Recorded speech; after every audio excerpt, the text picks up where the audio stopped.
بسم اللہ الرحمن الرحیم۔ السلام علیکم مائی چینل۔ آج کا سوال ہے نبی کریم صلی اللہ علیہ وسلم اور اجزاء پر اعمال کا پیش ہونا۔ کیا نبی کریم صلی اللہ علیہ وسلم اور ہمارے رشتہ داروں پر ہمارے اعمال پیش کیے جاتے ہیں؟ آپ کو روزنامہ جنگ کراچی 17 مئی بروز جمعہ 1992 کی فوٹو کاپی بھیج رہا ہوں۔ اس پر اس کے متعلق درج کردہ روایات کے بارے میں واضح کریں۔ کیا یہ صحیح ہے یا ضعیف؟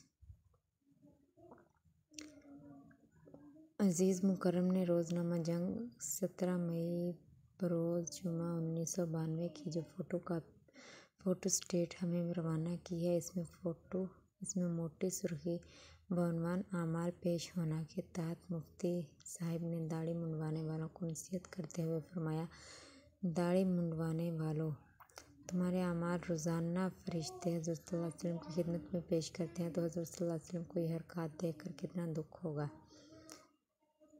یہ بات درست ہے کہ داڑھی منڈوانا دین اسلام میں حرام ہے۔ اللہ تعالیٰ اور اس کے رسول صلی اللہ علیہ وسلم کی مخالفت اور عذاب علیم کو دعوت ہے، لیکن اس ضمن میں اعمال پیش ہونے کے متعلق جو روایات پیش کی ہیں وہ درست نہیں ہیں۔ اللہ تعالیٰ نے قرآن مجید میں ارشاد فرمایا ہے: یعلم ما بین ایدیہم وما خلفہم والی اللہ ترجع الامور۔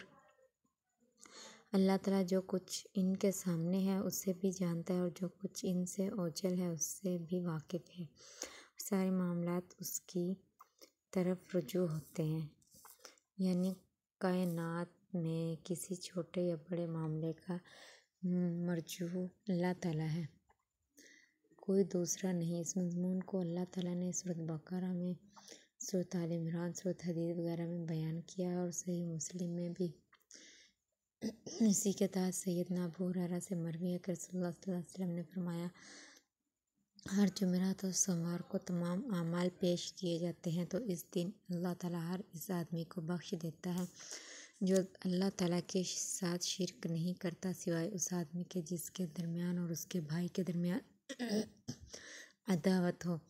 کہا جاتا ہے ان دونوں کو چھوڑ دیجیے یہاں تک کہ صلح کر لیں۔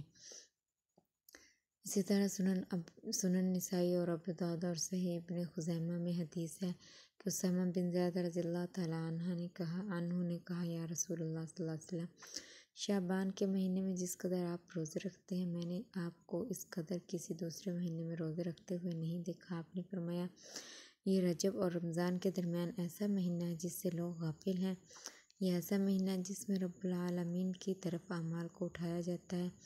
میں اس بات کو پسند کرتا ہوں کہ میرا عمل اس حالت میں اٹھایا جائے کہ میں روزہ دار ہوں۔ اسی طرح ایک حدیث میں آتا ہے کہ آپ سوموار اور جمعرات کو روزہ رکھتے تھے۔ آپ نے فرمایا: اس دن اللہ کے ہاں اعمال پیش کیے جاتے ہیں۔ میں پسند کرتا ہوں کہ میرا عمل پیش ہو تو میں روزے کی حالت میں ہوں۔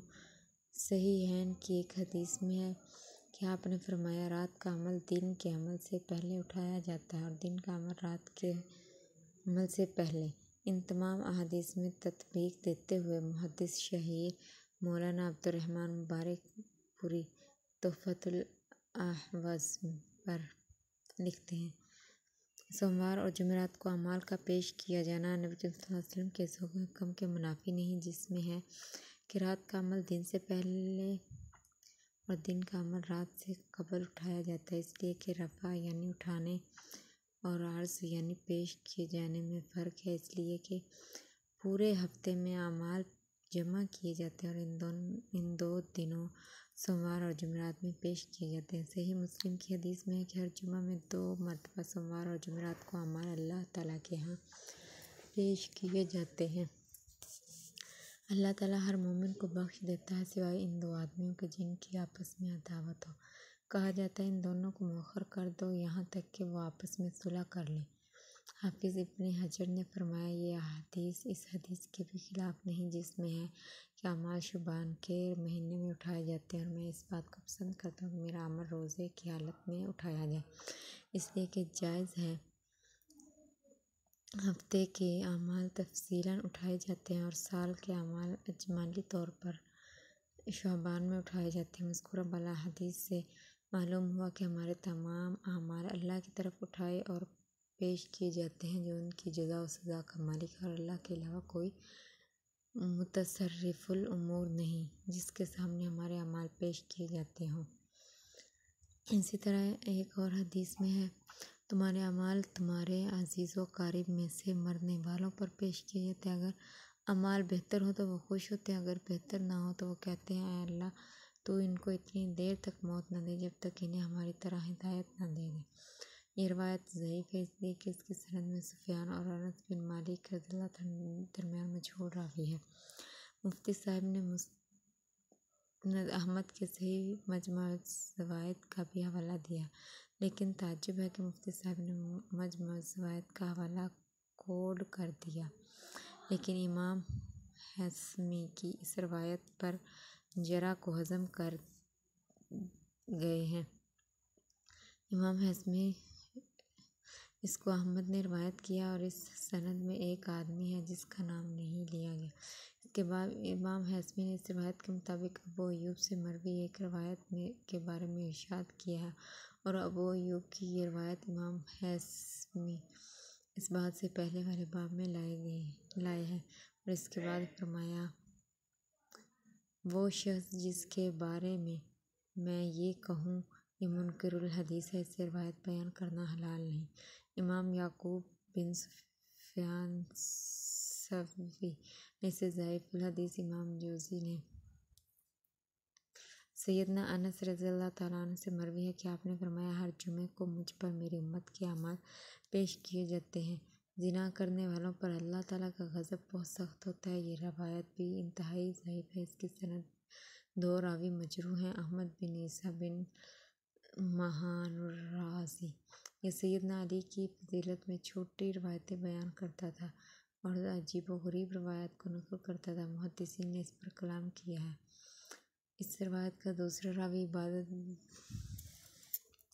عباد بن کثیر بصری بھی متکلم ہی ہیں۔ اس کی سند میں فراش بن عبداللہ ساقط الاعتبار ہیں، اور دوسری روایت میں محمد بن عبد الملک بن زیاد ابو سلمہ انصاری ہیں، جو من گھڑت اور چھوٹی روایتیں بیان کرتا ہے، جسے امام ابن ظاہر نے کذاب کہا ہے۔ لہٰذا یہ روز نامہ جنگ کے مفتی صاحب کی بیان کردہ روایات ضعیف اور ناقابل حجت ہیں، جس سے استدلال کرنا کسی طرح بھی اہل علم کے لیے روا نہیں، جبکہ قرآن مجید اور احادیث صحیحہ مرفوعہ سے یہ بات بالیقین درست ہے کہ تمام اعمال کا مرجع اللہ تعالیٰ کی طرف ہے، جو متصرف الامور ہے، جزا سزا کا مالک ہے۔ اس کے علاوہ کوئی ہستی اسباب عالم سے بالا تر ہو کر متصرف الامور نہیں۔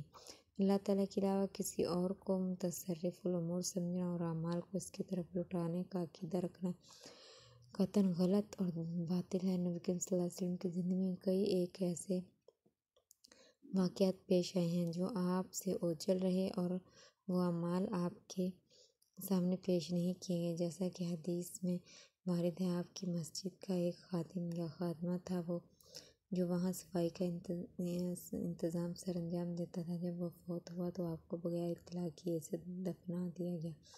چند روز بعد آپ نے اس کے متعلق دریافت کی، آپ کو بتایا گیا کہ وہ تو فوت ہو گیا۔ آپ نے فرمایا تم نے مجھے اس بات کی اطلاع کیوں نہ دی؟ مجھے اس کی قبر پر رہنمائی کرو۔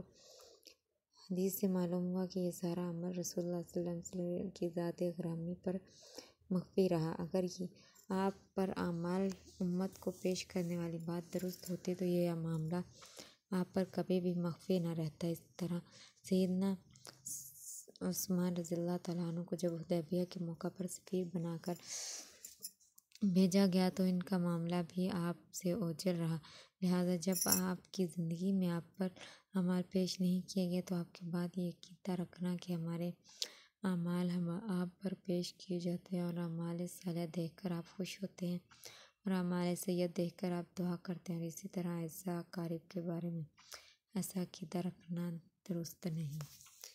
آخر دعوانا الحمد للہ رب العالمین۔ اب ہم ملیں گے نیکسٹ ویڈیو میں۔ السلام علیکم۔